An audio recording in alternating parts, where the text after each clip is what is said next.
ഇവിടെ ആർലേക്കർ ഇത്തരത്തിലുള്ളൊരു വിഭജന സ്മരണ ദിനമൊക്കെ പിന്നെ ആചരിക്കുമ്പോൾ അത് ചെന്ന് തറക്കുന്നത് സവർക്കറിന്റെ മേലാണ്, അത് ചെന്ന് തറക്കുന്നത് ഹിന്ദു മഹാസഭയുടെ മേലാണ്, അത് ചെന്ന് കൊള്ളുന്നത് ഇവിടുത്തെ സംഘ് പരിവാരത്തിന്റെ മേലാണ്.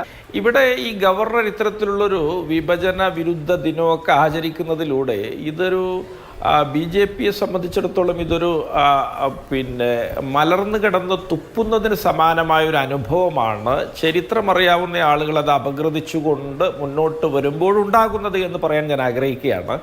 ഞാൻ ഓർക്കുന്ന ഈ രാജ്യത്ത് ആരാണ് ആദ്യമായിട്ട് ദ്വിരാഷ്ട്ര സിദ്ധാന്തം ഉയർത്തിയത്? 1937 ഹിന്ദു മഹാസഭയുടെ 19ാമത് സമ്മേളനം അഹമ്മദാബാദിൽ നടന്നപ്പോൾ സവർക്കറാണ് ആദ്യമായിട്ട് ദ്വിരാഷ്ട്ര സിദ്ധാന്തം, ഹിന്ദുവും മുസ്ലിമും രണ്ട് രാഷ്ട്രങ്ങളാണ്, ഇവിടെ രണ്ട് രാഷ്ട്രങ്ങളായിട്ടല്ലാതെ മുന്നോട്ട് പോവുക സാധ്യമല്ല എന്ന് പറഞ്ഞത്.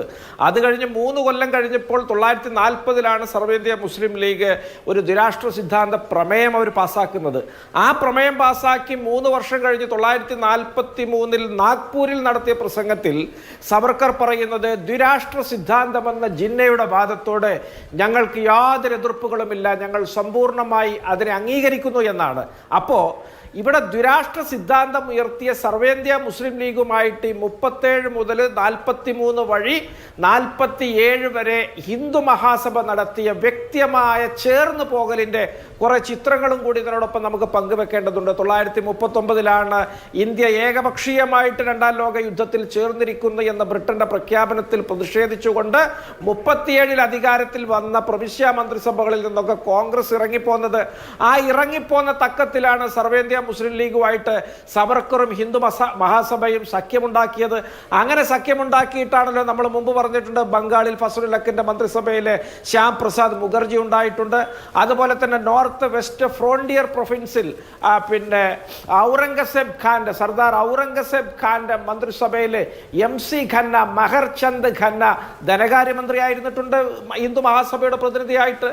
അതുപോലെ തന്നെ സിന്ധിൽ ഗുലാം ഹിദായത്തുള്ളയുടെ മന്ത്രിസഭയിൽ പറഞ്ഞ ഹിന്ദു മഹാസഭ അംഗങ്ങളായിട്ടുണ്ട്. അത്തരത്തിൽ ഈ രാജ്യത്തെ 2ആയി വിഭജിക്കാനുള്ള പദ്ധതിയിൽ ആദ്യമായിട്ട് ആശയം നൽകുകയും പിന്നീട് ആ ആശയത്തോടെ ചേർന്നവരുമായിട്ട് ഭരണം പങ്കിട്ട് ഒത്തുപോയി ഈ രാജ്യം വിഭജിച്ച് എന്ന് ഉറപ്പാക്കുകയും ചെയ്ത ആളുകളാണ് ഹിന്ദു മഹാസഭയും അന്നത്തെ സംഘ് പരിവാറവും RSSും.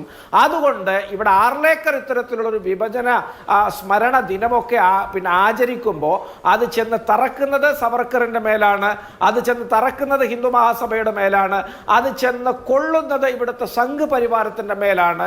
അതുകൊണ്ട് ഈ മലർന്നു കടന്ന് തുപ്പൽ എത്രത്തോളം ഒരു ബൂമറാങ് പോലെ ഇവർക്ക് അനുഭവപ്പെടുന്നു എന്നുള്ളത്, അല്ലെങ്കിൽ ഇവരുടെ മേൽ വന്ന് പതിക്കുന്നു എന്നുള്ളത് ചരിത്രമറിയാവുന്ന മുഴുവൻ ഭാരതീയർക്കും മനസ്സിലാക്കാൻ ഒരു വേള കൂടി സമ്മാനിച്ചു എന്നതിൻ്റെ അപ്പുറത്ത് ഇത് പരിഹാസ്യം എന്നല്ലാതെ മറ്റെന്ത് പറയാനാണ്? ഏതായാലും ഈ കേരളത്തെ സംബന്ധിച്ചിടത്തോളം ഈ പറഞ്ഞ ഉത്തരേന്ത്യൻ നാഗ്പൂർ, ചിത്പാവൻ, ബ്രാഹ്മണിക്കൽ RSSും ഹെജിമണിയൊന്നും ഇവിടുത്തെ RSSനും BJPക്കും ഇടയിൽ പോലും ചെലവാവുകയില്ല.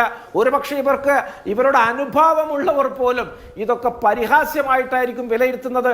അതുകൊണ്ടാവണം ഇവരുടെ കോൺഫറൻസിലൊക്കെ പങ്കെടുത്ത VCമാരടക്കമുള്ള ആളുകൾ, ഇവരുടെ ABVP പോലെയുള്ള സംഘടനകൾ അടക്കമുള്ള ആളുകൾ ഈ ഗവർണറുടെ പ്രസ്താവനയെയും ആഹ്വാനത്തെയും വലിയ പ്രവർത്തനത്തിലുള്ള അദ്ദേഹത്തിന്റെ ദിവസ പ്രഖ്യാപനത്തെയൊക്കെ പുച്ഛത്തോടെ കണ്ടതിന്റെ ഫലമായിരിക്കണം ഇതൊന്നും ആരും ആചരിക്കാതൊരു വനരോധനമായിട്ട് കലാശിച്ചത്. അതുകൊണ്ട് ഇതിനൊന്നും കേരളത്തിന്റെ മണ്ണ് പാകപ്പെട്ടിട്ടില്ല എന്ന് അർലേക്കർക്ക് BJPയുടെ ഇവിടുത്തെ സംസ്ഥാനത്തെ നേതാക്കൾ ആരെങ്കിലും വിവരമുള്ളവർ ചെന്ന് പറഞ്ഞു കൊടുക്കുന്നത് നന്നാവും എന്ന് പറയുവാൻ ഞാൻ എൻ്റെ അവസരം വിനിയോഗിക്കുന്നു.